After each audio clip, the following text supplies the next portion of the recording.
짐을 지시네. 그네가 내게 족하네. 그네가 족하네. 이 괴로운 세상 지날 때 그네가 족하네. 희망이 사라지고 친구 날 버릴 때 주내게 속삭이며 새 희망 주시네. 싸움이 맹렬하여 두려워 떨 때에 승리의 왕이 되신 주 음성 들리네. 은혜가 내게 족하네. 은혜가 족하네.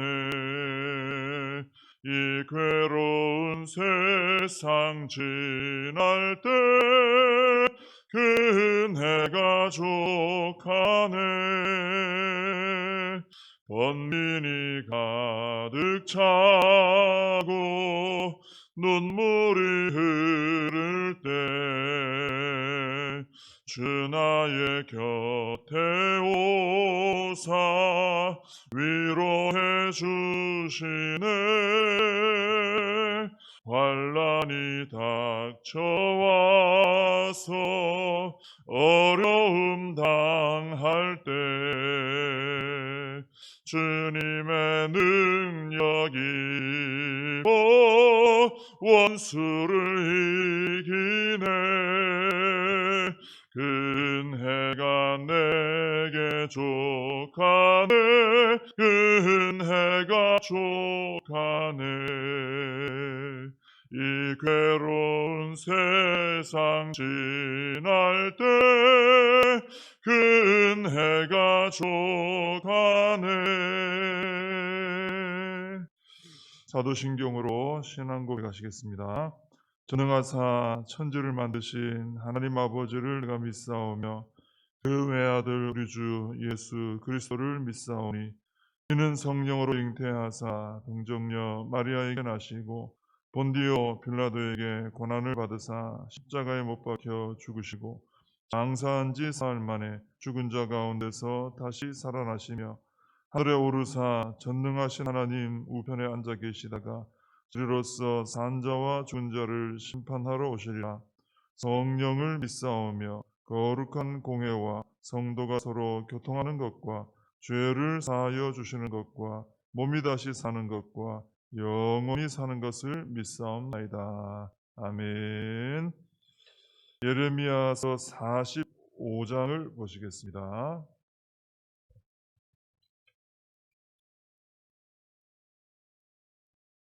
예레미야 45장 1절부터 5절까지 말씀 봉독해 드리겠습니다. 유다의 요시야 왕의 아들 여호야김 넷째 해에 네리야의 아들 바룩이 예레미야가 불러주는 대로 이 모든 말을 책에 기록하니라.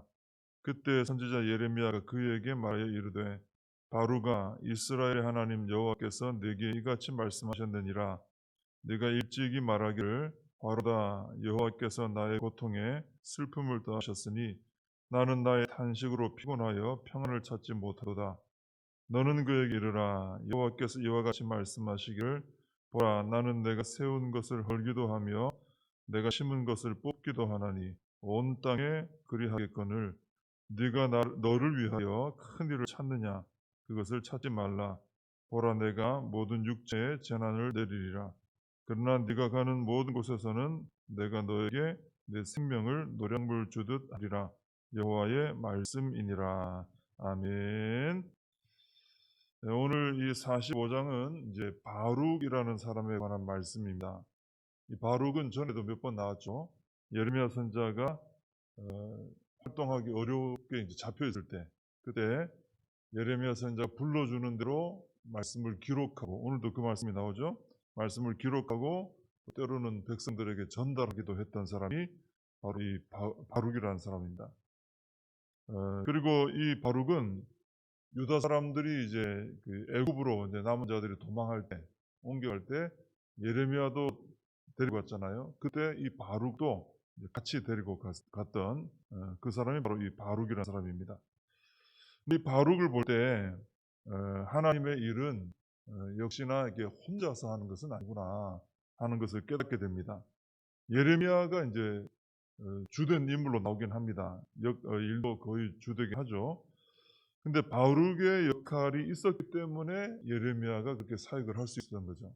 바룩의 도움이 없으면은 예레미야가 갇혀 있다든지 이런 한계가 있는 상황에서는 사역을 이어갈 수가 없었겠죠. 근데 바룩이 도움이 되었기 때문에 예레미야의 사역에 큰 일들을 이룰 수 있었던 겁니다. 하나님의 일이 진행이 될 때는 이렇게 큰 역할을 하는 사람도 있겠고 또 옆에 돕는 역할도 있겠지만은 이렇게 각자의 역할이 있게 됩니다. 그 역할에 각자가 맡은 역할에 감사하면서 충실히 그 역할을 감당할 때 하나님의 그 전체적인 일들이 이루어지게 된다 하는 것을 이 바룩을 보면서 좀 알게 되는 거죠. 모세가 이스라엘의 지도자로 섬기고 있을 때 그의 형 아론과 누이 미리암이 모세를 시기한 적이 있었죠. 사실 자기들도 아론이나 미리암도 역할이 굉장히 컸습니다. 아주 중요한 역할을 하는데도 그 역할에 대해서 감사를 하지 못하고 모세의 역할에 대해서 오히려 시기하고 판단하고 그랬습니다. 근데 하나님께서 그것을 기뻐하지 않으셨죠. 그래서 우리는 우리가 하나님 나라를 위해서 하나님께서 세워주신 자리가 있고 맡겨주신 사명이 있는데 그 나의 자리와 나의 역할에 대해서 우리는 감사를 해야 되고요. 먼저 내가 맡은 자리, 내가 선 자리에서 감사를 해야 되고, 둘째는 충성을 해야 되는 것입니다. 감사하고 충성하고 각자가 그래야 되는 것이죠. 각자가 하나님 세워주신 자리에서 하나님 맡겨주신 일에 대해서 감사하고 이것 좀 귀하구나. 귀하니까 감사하죠. 이 귀한 걸 내게 맡겨주셨으니까 감사하다. 그리고 감사하니까 또 충성하고 이런 태도가 있어야 된다는 것이죠. 그렇게 할 때 하나님 나라 일이 다 같이 이렇게 아주 아름답게 풍성하게 이루어지게 되고, 그렇게 자신이 맡은 것에 대해서 감사하며 충성하는 사람에게 우리 하나님은 또 그걸 유심히 보시잖아요. 그 사람에게 또 더 많은 일들을 맡겨서 감당을 하게 해주신다 하는 것입니다. 이 45장은 이렇게 바룩에 대한 말씀인데요. 이걸 볼 때 하나님께서는 예레미야만 기억하신 하나님이 아니고, 쉽게 말하면 1등만 기억하신 하나님이 아니고 바룩에 대해서도, 어쩌면 스쳐 지나가면 예레미야서 읽고 나서도 바룩이 기억 안 날 수도 있어요. 그 정도로 미미하게 나오지만 이 바룩에 대해서도 잊지 않고 45장 하나를 딱 해서 바룩에 대해서 말씀도 해주시고 또 그를 축복도 해주십니다. 왜냐, 하나님께서는 예레미야뿐 아니라 바룩과 그의 역할도 귀하게 보셨기 때문에, 그래서 이렇게 언급을 해주시는 거죠. 이렇게 하나님께서 바룩을 기억하신 것처럼 오늘 우리 각 사람도 다 하나님은 기억하고 계시다 하는 것입니다. 예레미야만 기억하신 게 아니에요. 이 세상에서는 어떻습니까? 이 사람들의 모임에 가면은 이렇게 드러난 사람들, 중요하다 하는 이런 드러난 사람들만 막 드러나고 또 기억되고 그렇게 되지 않습니까? 근데 하나님 나라에서는 가장 작고 낮은 자도 기억하실 뿐 아니라 더 기억하시는 거죠.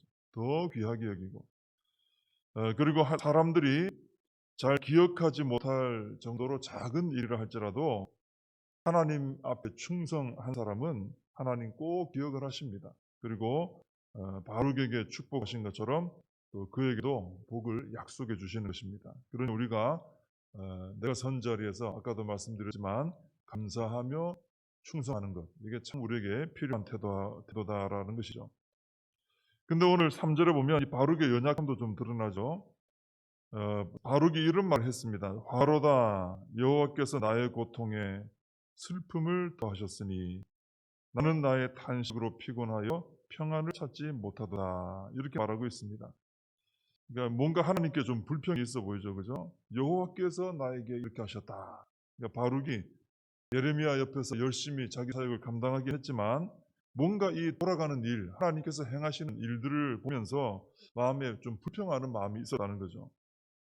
구체적으로 뭘 불평했는지 정확히 안 나옵니다만은 아마도 우리가 돌아가는 일을 다 알고 있기 때문에 지금 하나님의 택한 민족인 유다가 하나님 말씀 안 듣다가 망하고 오히려 이방 민족인 바벨론이 하나님의 도구인 양 쓰임 받는 것, 승리하는 것, 이런 것을 보면서 쓰라린 마음을 가지고 뭔가 좀 불평하는 마음이 생겼겠죠.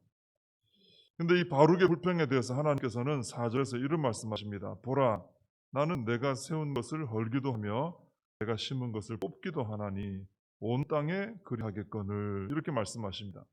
유다를 세우신 하나님이 유다를 헐 주권을 가지고 계시다는 거죠. 그것은 유다뿐 아니라 온 땅에 대해서도 어느 나라든 누구든 하나님께서 세우시고 하나님께서 허물고 하나님께서 심으시고 하나님께서 뽑으시고 이 절대적인 주권이 하나님께 있다는 것을 말씀해 주십니다. 사실 바룩은 지금 불평하게 된 이유가 뭐냐면은 유다의 멸망만 이 눈앞에서 봤기 때문에, 바벨론은 지금 승승장구하고 유다만 지금 하나님 택한 백성인데 유다가 망한 걸 지금 내 눈앞에 보고 있거든요. 그러니까 막 화가 나고 슬퍼지고 막 이렇게 되는 거죠. 근데 사실 바룩이 아직 못 본 게 있습니다. 46장 이하에 넘어가서 쭉 보면은 그 다음에 어떤 내용의 말씀이 나오냐면 애굽, 블레셋, 모압, 암몬, 에돔, 다메섹, 게달, 하솔, 엘람, 그리고 마지막으로는 바벨론에 대한 멸망의 말씀이 쭉 이어져서 나옵니다. 지금 바룩은 당장 내 눈앞에 일어나는 그 일만 보고 하나님 불평한 거예요.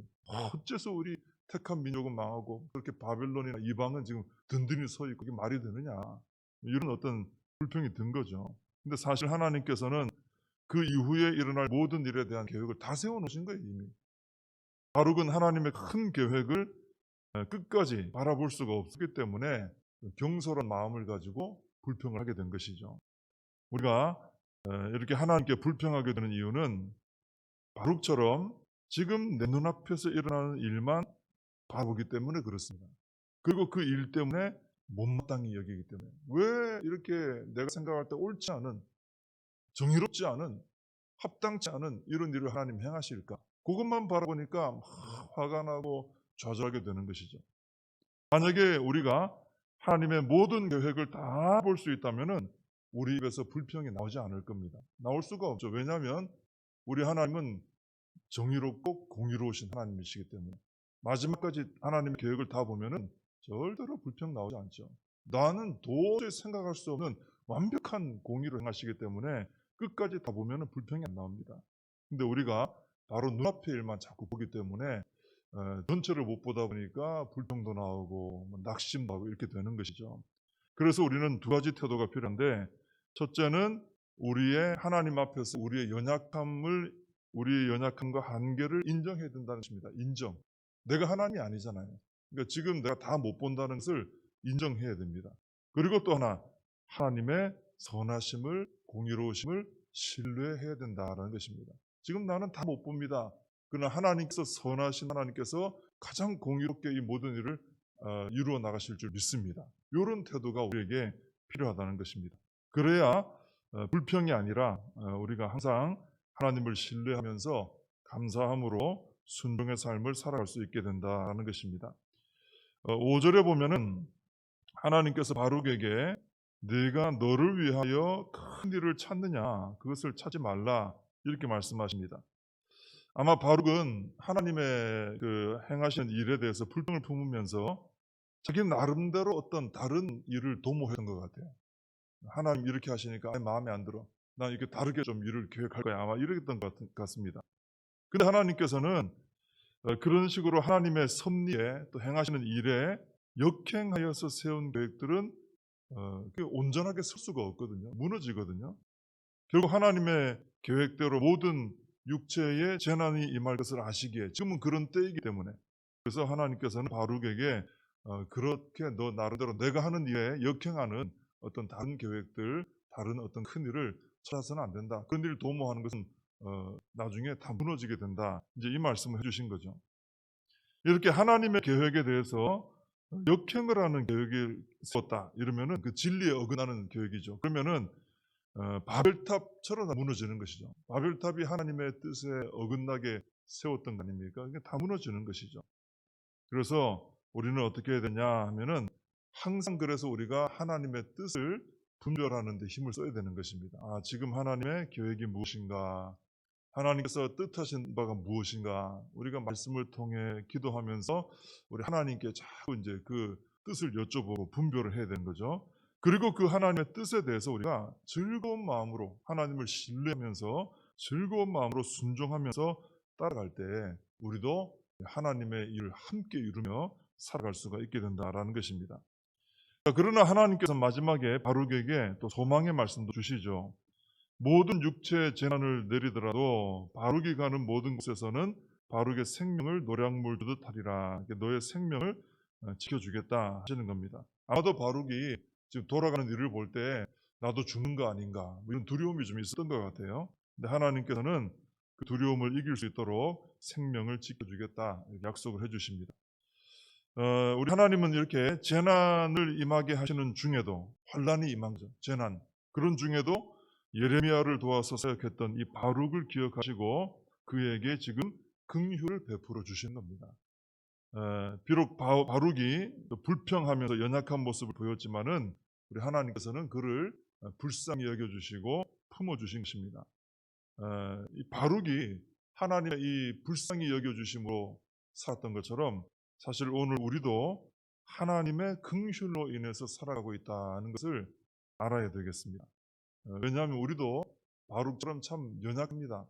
또 못난 부분도 많죠. 근데 하나님께서 우리를 불쌍히 여겨주시기 때문에 우리에게 사명도 맡겨주시고 우리에게 생명도 주시고 이렇게 살아갈 수 있도록 우리에게 힘을 주시는 것입니다. 그래서 오늘도 우리는 나에게 긍휼을 베풀어 주시는, 나를 불쌍히 여겨주시는 우리 하나님께 감사하면서 또 사명을 감당하는 오늘 하루가 되었으면 좋겠습니다. 기도하겠습니다. 하나님 아버지, 예레미야만 기억하신 것이 아니라 바룩도 기억하시며 또 그의 아픔에 대해서 또 하나님 말씀도 해주시고 바른 길로 인도해 주시고 또 그의 생명을 보존하겠다, 지켜주겠다 약속도 해주신 것을 보게 됩니다. 하나님 아버지, 하나님께서 오늘 참 작고 연약하고 참 못난 부분이 많지만 우리 한 사람 한 사람 바룩처럼 다 기억하시고 또 저희들을 바른 길로 인도해 주시고 또 바룩에게 베풀어 주신 것처럼 저희들에게도 긍휼을 베풀어 주셔서 살아가게 해 주시는 줄로 믿습니다.